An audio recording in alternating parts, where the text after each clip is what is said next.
everybody, welcome to Uncle Dave's Spaghetti. Today I've got Chicago in 25 or 6 to 4. First of all, it's a weird title.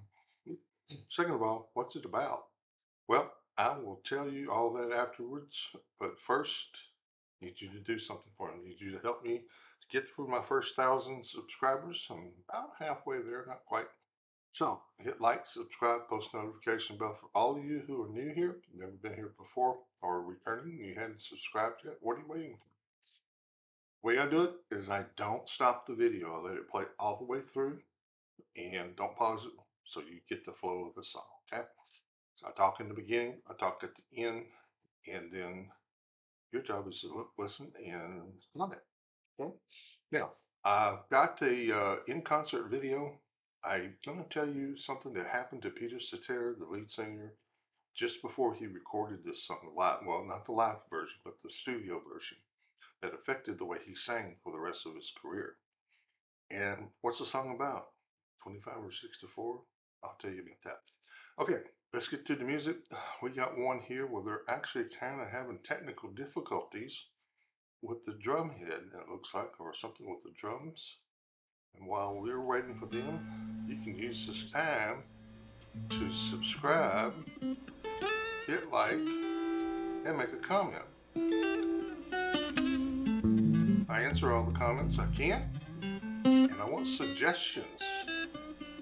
If you have a song you want me to play, I'll try to play it. If it doesn't get blocked by YouTube or the copyrights, all that fun stuff. That's got to be frustrating for a musician to have to work on equipment like that right before you're about ready to play one of your signature songs.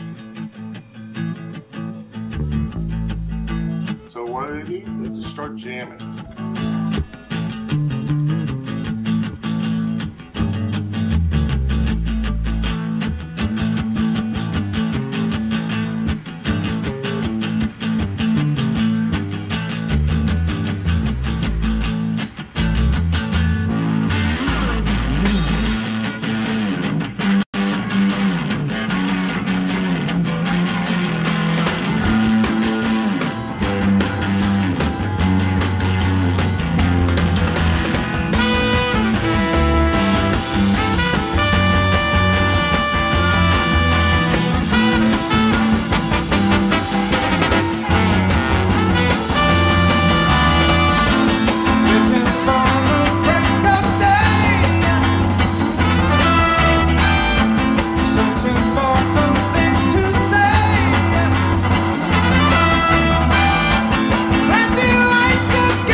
waiting for the break of day. Ooh, touching 50624. Touching 50624.